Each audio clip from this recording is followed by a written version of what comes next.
ஆதியாகமம் அதிகாரம் 3. தேவனாகிய கர்த்தர் உண்டாக்கின சகல காட்டு ஜீவன்களை பார்க்கிலும் சர்ப்பமானது தந்திரமுள்ளதாயிருந்தது. அது ஸ்திரீயை நோக்கி, நீங்கள் தோட்டத்திலுள்ள சகல விருட்சங்களின் கனியையும் புசிக்க வேண்டாம் என்று தேவன் சொன்னது உண்டோ என்றது. ஸ்திரீ சர்ப்பத்தை பார்த்து, நாங்கள் தோட்டத்திலுள்ள விருட்சங்களின் கனிகளை புசிக்கலாம்.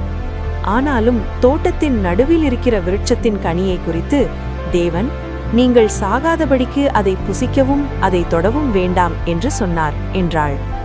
அப்பொழுது சர்ப்பம் ஸ்திரீயை நோக்கி, நீங்கள் சாகவே சாவதில்லை. நீங்கள் இதை புசிக்கும் நாளிலே உங்கள் கண்கள் திறக்கப்படும் என்றும் நீங்கள் நன்மை தீமை அறிந்து தேவர்களைப் போல் இருப்பீர்கள் என்றும் தேவன் அறிவார் என்றது. அப்பொழுது ஸ்திரீயானவள், அந்த விருட்சம் புசிப்புக்கு நல்லதும் பார்வைக்கு இன்பமும் புத்தியை தெளிவிக்கிறதற்கு இச்சிக்கப்படத்தக்க விருட்சமுமாயிருக்கிறது என்று கண்டு அதன் கனியை பறித்து புசித்து தன் புருஷனுக்கும் கொடுத்தாள். அவனும் புசித்தான். அப்பொழுது அவர்கள் இருவருடைய கண்களும் திறக்கப்பட்டது. அவர்கள் தாங்கள் நிர்வாணிகள் என்று அறிந்து அத்தி இலைகளை தைத்து தங்களுக்கு அரைக்கச்சைகளை உண்டு பண்ணினார்கள். பகலில் குளிர்ச்சியான வேளையிலே தோட்டத்தில் உலாவுகிற தேவனாகிய கர்த்தருடைய சத்தத்தை அவர்கள் கேட்டார்கள். அப்பொழுது ஆதாமும் அவன் மனைவியும் தேவனாகிய கர்த்தருடைய சந்நிதிக்கு விலகி தோட்டத்தின் விருட்சங்களுக்குள்ளே ஒளித்து கொண்டார்கள். அப்பொழுது தேவனாகிய கர்த்தர் ஆதாமை கூப்பிட்டு, நீ எங்கே இருக்கிறாய் என்றார்.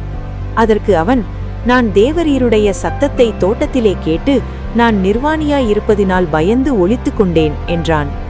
அப்பொழுது அவர், நீ நிர்வாணி என்று உனக்கு அறிவித்தவன் யார்? புசிக்க வேண்டாம் என்று நான் உனக்கு விலக்கின விருட்சத்தின் கனியை புசித்தாயோ என்றார். அதற்கு ஆதாம், என்னுடனே இருக்கும்படி தேவரீர் தந்த ஸ்திரீயானவள் அவ்விருட்சத்தின் கனியை எனக்கு கொடுத்தாள், நான் புசித்தேன் என்றான். அப்பொழுது தேவனாகிய கர்த்தர் ஸ்திரீயை நோக்கி, நீ இப்படி செய்தது என்ன என்றார். ஸ்திரீயானவள், சர்ப்பம் என்னை வஞ்சித்தது, நான் புசித்தேன் என்றாள். அப்பொழுது தேவனாகிய கர்த்தர் சர்ப்பத்தை பார்த்து, நீ இதை செய்தபடியால் சகல நாட்டு மிருகங்களிலும் சகல காட்டு மிருகங்களிலும் சபிக்கப்பட்டிருப்பாய். நீ உன் வயிற்றினால் நகர்ந்து உயிரோடு இருக்கும் நாளெல்லாம் மண்ணை தின்பாய். உனக்கும் ஸ்திரீக்கும் உன் வித்துக்கும் அவள் வித்துக்கும் பகை உண்டாக்குவேன். அவர் உன் தலையை நசுக்குவார், நீ அவர் குதிங்காலை நசுக்குவாய் என்றார். அவர் ஸ்திரீயை நோக்கி, நீ கர்ப்பவதியாயிருக்கும்போது உன் வேதனையை மிகவும் பெருக பண்ணுவேன். வேதனையோடே பிள்ளை பெறுவாய்.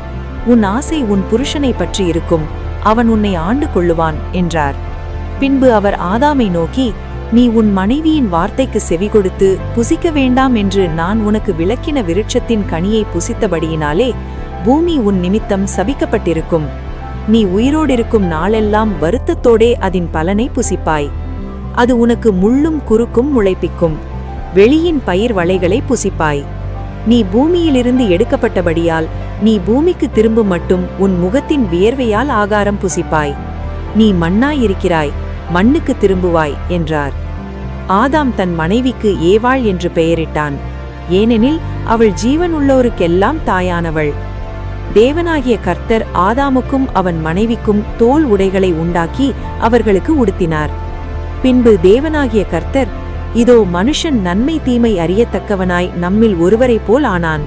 இப்பொழுதும் அவன் தன் கையை நீட்டி ஜீவ விருட்சத்தின் கனியையும் பறித்து புசித்து என்றைக்கும் உயிரோடிராதபடிக்கு செய்ய வேண்டும் என்று அவன் எடுக்கப்பட்ட மண்ணை பண்படுத்த தேவனாகிய கர்த்தர் அவனை ஏதேன் தோட்டத்திலிருந்து அனுப்பிவிட்டார். அவர் மனுஷனை துரத்திவிட்டு ஜீவ விருட்சத்துக்கு போம் வழியை காவல் செய்ய ஏதேன் தோட்டத்துக்கு கிழக்கே கேருபீன்களையும் வீசிக்கொண்டிருக்கிற சுடரொளி பட்டயத்தையும் வைத்தார்.